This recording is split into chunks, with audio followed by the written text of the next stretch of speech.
Hey everyone, this is Olga, People of Substance by LemonSkies, and I'm excited to welcome my guest today, Tim Wilson. So Tim works currently at Weber State University. He spent a lot of time in higher ed, so we'll get into conversation about that. And Tim is also a host of a great podcast called People in Fundraising, which profiles people in fundraising. So welcome. Thank you, Olga. And I'm delighted to be here today and also honored to have featured you on People in Fundraising. We recorded the interview a few months ago and it's going to air in early March. So it's nice to swap seats. Yes. Continuing conversation. I think we were just chuckling. Tim plans ahead and lays out a schedule and gets the pipeline, and I do it by the seat of my pants, but we get it done. To each their own. Yes. There's no right or wrong way of doing it. So let me just jump right in, Tim. Can you talk a little bit about your journey to nonprofit sector into fundraising? And you have a very specific area of fundraising that you focus on. Yes. So I work in prospect development, which is proactive and reactive research on donors, prospects, alumni. And in my day job at Weber State, I focus much more on the prospect management side of that umbrella term, which is working with the development directors to go with fundraisers, to go through their portfolios, assess the strengths and weaknesses. Do they need qualification leads? Do they need additional prospects for maybe some library or athletic initiatives? So I support a team of 10 frontline fundraisers. I'm a team of one. But going back to how I entered nonprofits, it was really by chance. I was a history and a German major in undergrad and didn't have really good prospects for a career in either of those majors. And I was temping at Harvard University. This is 1999, 2000. And at some point, the reason why I was there was I was taking courses at night to get into their continuing education program for a master's degree. And at some point early on, just an acquaintance in the class said, well, if you get a full-time job anywhere within Harvard, they will pay the majority of this coursework fee, which was a huge savings. So, again, just by chance, I was slotted in on a couple of assignments in the frontline fundraising department at Harvard Business School. And about 6 months later, a job opened up in prospect research. And it felt like a more natural fit for my personality and my academic skills than to do frontline or marketing or stewardship or any of those other fields within development. Because I also thought maybe I'd work in a university library. I've had a few guests on my program who do work in prospect development. And that was also sort of an avenue they had thought about coming out of undergrad. So I think there are definitely translatable skills and certain personality characteristics that go from that very formative stage of someone's life. And when they, by chance or choice, find out about prospect development, it seems to be a good fit for them. And so it was for me. And so I spent 18 years at Harvard Business School, and it was mostly reactive research, but I really enjoyed it. And it was great for my family. My wife and I have 4 kids. So just the stability was important at that 8 years when we were having multiple children. Yeah. But I really, the one thing I learned in hindsight was just the abundance of resources that I had access to do prospect research on donors and very high net worth donors as well. So as I moved on in my career and as I volunteered in the prospect development community in New England, I definitely learned from other people that, oh man, I would love to have that resource, or how did you get that resource?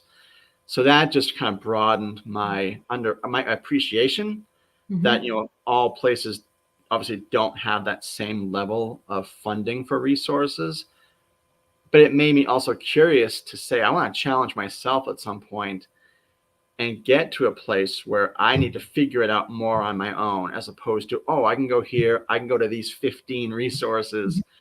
That just intrigued me the more I talked with people. Yeah, I think it's prospect research or private investigator, probably two similar venues there. Yes. Yeah. Yeah. And so my wife is from Utah, and 6 years ago, we moved out to Utah for an opportunity at the Intermountain Healthcare Foundation in Salt Lake City. I was a team of 2, recruited by a manager who had wanted to get into library science before prospect research. And he left after 9 months. I took his job, and then I got to build out a team there, and was there for 3 years, including during the pandemic. Yeah. So that exposure to healthcare fundraising, fewer resources, different sensitivities, certainly with prospecting in healthcare, with HIPAA and other regulations. It was a really rewarding tenure there at Intermountain Health. And so I've been at Weber State for about 2.5 years as a team of 1. So again, challenging myself, like I've been on large teams, I've built teams, managed them, and now I'm a sole contributor. Yeah. So the question I've been dying to ask you, I'm more familiar with direct response and kind of the more traditional marketing techniques targeted to donors. So you're looking at data, but not to the degree that you're digging in with more of major gift prospects, really meaningful gifts. What are the sorts of things that you pay attention to and make note of? Yeah, absolutely. Great question. So for me as prospect manager, I'm looking for tells about both capacity and inclination. Mm-hmm. Capacity markers, such as, do they own multiple real estate holdings? Do they have children of their own? If they do, are their children in private schools? What ages roughly are they? And that private investigator piece that you mentioned can be, a little uncomfortable. I know, people can go on Facebook and find the prospect name, and maybe the family photo is on Facebook, and then you can glean, okay, the kids are roughly this age group. So that, there's some ethical question about that. But getting back to what I'm looking for in terms of capacity, if the frontline fundraiser puts really good contact reports in the database, I'm looking for, in data mining, I'm looking for, did they notice artwork? Did they notice, expensive travel? Does the donor and their family travel a lot? And where are they traveling to? Because that can be a tell for both. They have the means, and maybe they also have the time to do it. So maybe they are in a position in their career where they're not beholden to a certain number of PTO days. They can come and go as they want, or they can work remotely. Other indications of wealth that the donor could tip off the frontline fundraiser, vehicles, things like that I can't see because I'm not going to visit the donor. Right. But if it's in the activity report, the contact report, then that is really important for institutionally to have that captured. And there are other ones as well, and giving elsewhere, political giving, charitable giving. Sure. So has there been any really fascinating discoveries in this process? I mean, you're sort of unraveling. I'm both fascinated and a little terrified of the degree to which you can kind of build out the profile about somebody's life. But have there been any really fascinating discoveries that you just did not anticipate? I've certainly come across a few donors who have had encounters with the criminal justice system. Interesting. To put it that way. But also just people that have done really interesting things outside of their professional pursuits. I remember at one of my last places, a donor was really enthusiastic to bring the frontline fundraiser to their wine cellar. And so I read the contact report, and then I went online, and found it, and there were actual photographs of this massive, well-stocked wine cellar that was in this person's house. And that's a significant tell. They're inclined to spend the money on expensive wine, and they're inclined to then have a really well oiled machine to store it. It became kind of a focal point for this donor to have their friends gather there. And the fact that the photographs were online was also really interesting to me. And so you could see, like, holy cow, that place looks amazing. Just, a snapshot into someone's life and their interests that, I wouldn't be able to get through any other resource. I wouldn't reading about it in a contact report's one thing. Seeing it online was quite something else. I'm not into golf, but certainly a lot of the prospects I've researched are. And so, if I'm trying to find out roughly what I think the course fee or the membership fee would be, you can look at a country club and be like, holy crap, that place is luxurious. So, things like that come to mind when I think of coming across some interesting insights into people. Yeah, so we're assuming that wine cellar is not stocked with yellowtail, right? Okay. Right. Yes. Just checking. Yes. So let's talk for a second. You spend much of your professional time in higher education, and I was recently listening to a book that talks about the size of endowment at large educational institutions. And it really got me thinking, what is it like to operate as a nonprofit that has this stream of revenue that they can lean back on, that brings in revenue year after year? And you mentioned Harvard Business School, in particular. Harvard is an institution. I mean, we could easily Google and find out their size of the endowment. I think it's GDP of a mid-sized country. So, what is that like? How does a higher ed facility institution differ from what I'd call a regular nonprofit that's more of a charitable type of mission? Yeah, that's a great question. And I can answer it by just sharing, anecdotally what I heard from the people I supported at my 3 organizations as they wrestle with that question. When they go to a donor meeting and the donor brings it up or the prospect brings it up, what I've heard is, I can't believe the endowment's that big. Why do you need my XYZ fill in the blank for my gift that you're going to solicit me for? So it's definitely, in a place like Harvard, Stanford, and others, when that information is in the news and the general public has an awareness of that, then that obviously presents a communication challenge, a messaging opportunity. And that's how I've heard my colleagues talk about it. Well, this is a chance for us to educate the prospect or donor about really how that functions with an endowment. It enables the institution to do things that other institutions aren't able to. They can innovate. They can provide access to educational opportunities to a broader swath of the population. I've also heard frontline fundraisers use the analogy that if you think about your own 401k or your retirement savings, your house, those are assets that you are building equity in, and you will not touch those unless you absolutely have to. So that analogy is a little apples to apples, but a lot apples to oranges, because as you and I talked before we started recording, the advantages of the endowment structure at these institutions is they have access to alternative investments and tax breaks and teams of very smart people to manage the endowment, to look for opportunities to continue building it. So it's not quite the same as, my TIAA CREF endowment through Weaver State.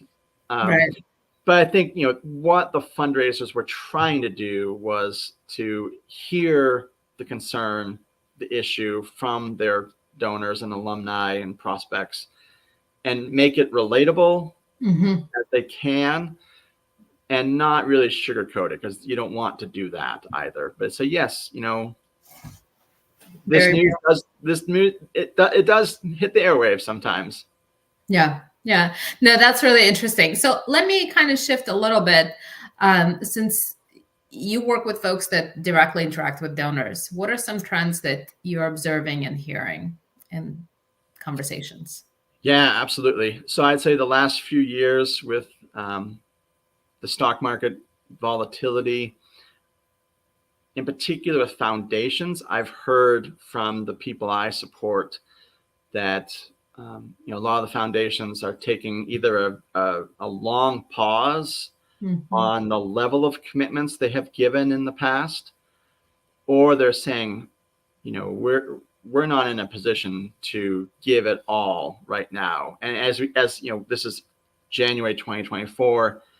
There are so many economic indicators about how the economy is doing.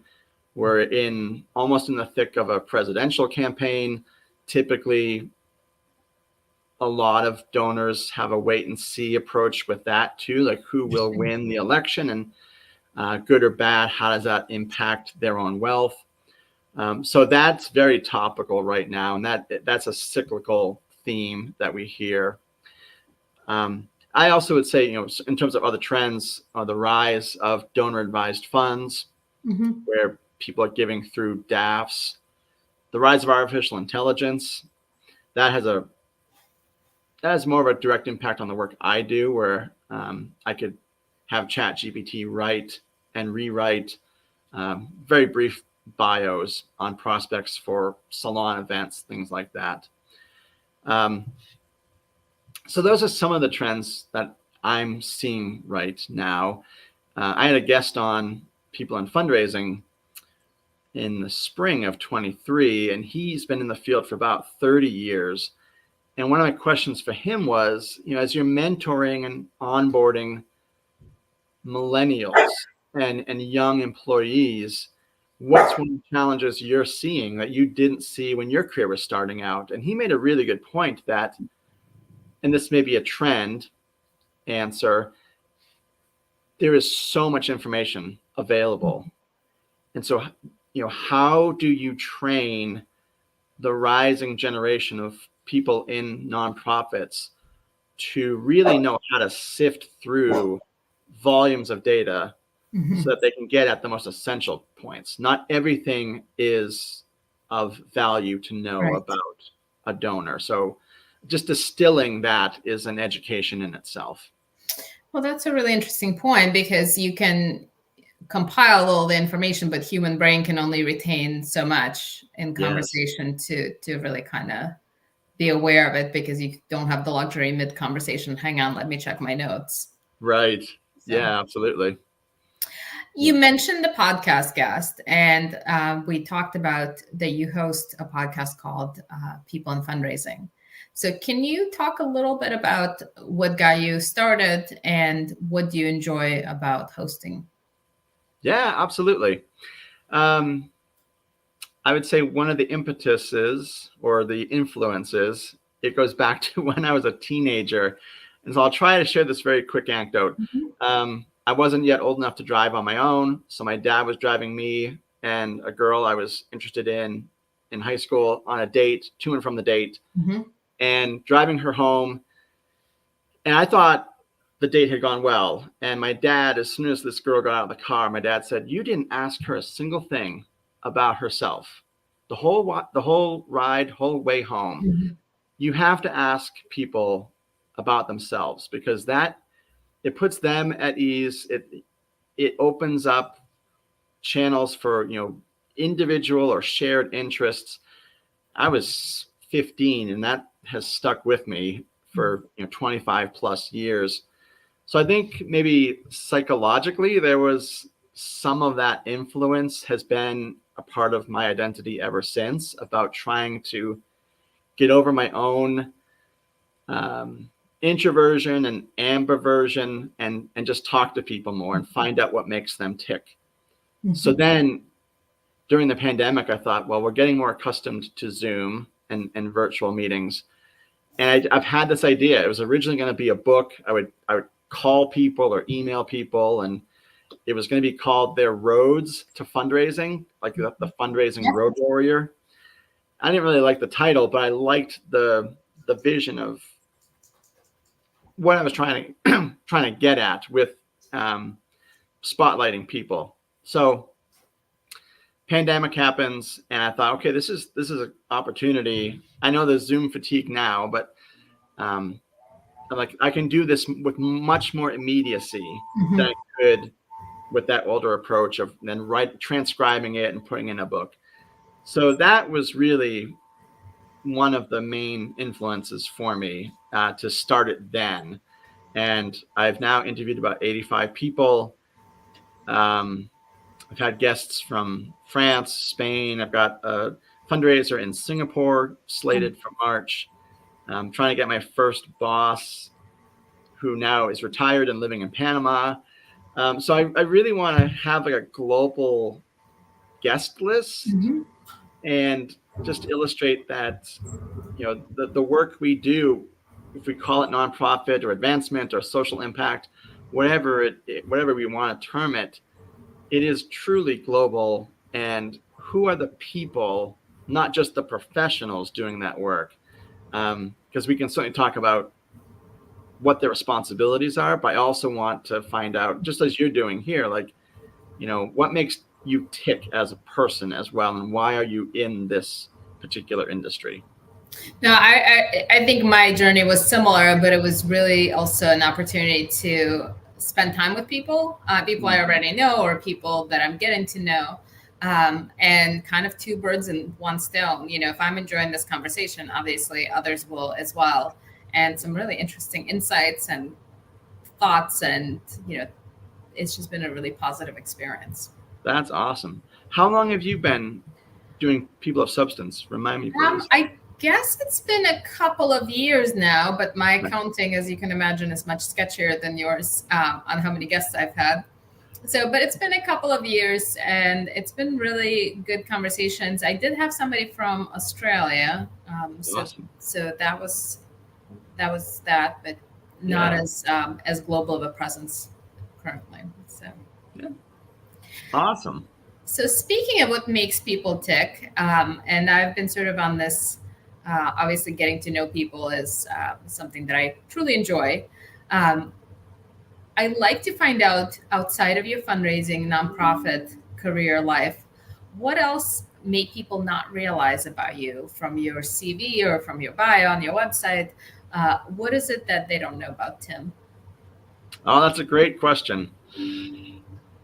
So a couple of things came to mind, and I appreciate you giving me these questions ahead of time. I would say one thing people don't know about me is that if I hadn't, maybe in an alternate universe, I have been very intrigued by, and this is going to sound so nerdy, so I'm like, I can't wait what's coming. I've been intrigued by the career path of military intelligence. And as I thought about this, I think there are some similarities to the work I do in prospect development. So there are lots of umbrella, military intelligence is the umbrella term, just like Sure. Prospect development is umbrella. But for me, what I would find interesting is within that realm is assessing both your allies and your adversaries' strengths and weaknesses, which I liken to, in my day job, to portfolio hygiene. Where is the development director strong? What areas for improvement do they have? Do they need more qualification leads? People that haven't donated for a couple of years, we gotta warm them back up. So that would be very intriguing for me. That seems very on brand with your skill set. Thank you. Yeah, because it entails, assessing, stockpiles, deliveries of resources, weaponry and such, materials. What's the schedule to overhaul those, test, feasibility tests, NATO exercises. I could totally geek out on this, but I find it very fascinating. I think part of it is I grew up in the 1980s, kind of at the height of another round of the Cold War tension between East and West. And I've just always been fascinated by Europe in particular and modern European history. So I think that's where that really nerdy alternate universe interest of mine would be if I could do it over again, if I could qualify. When I have these conversations, I never know which way they will go. So I just have no inclination to expect to hear this. So I really appreciate you sharing this. Well, thank you. Outside of that, I mentioned my wife and I have 4 kids, so I love taking them on road trips. I'm trying to visit, or have all 6 of us visit, the lower 48 states. Okay. By the time my oldest turns 21, that's in 4 years. So the clock is ticking. And how many states have you got left? We have 21 states left. Oof, you better speed it up. Yes. Yeah. Very cool. Very cool. Well, Tim, thank you so much for taking the time to chat. I really enjoyed continuation. I feel like it's been I got a chance to turn the tables on you a little bit and ask you questions. So I just really appreciate this ongoing conversation and dialogue. And do you take any clients to kind of do some private research on folks now? I know, not like a consultant myself. I was just thinking more like if we need some background on our friends and enemies. So. Oh, happy to have that conversation. But This has been really enjoyable, Olga. Thank you for inviting me and giving me a few minutes to talk. And I hope your audience finds this conversation informative as well. I'm sure they will. Thank you for being here. My pleasure. Thank you.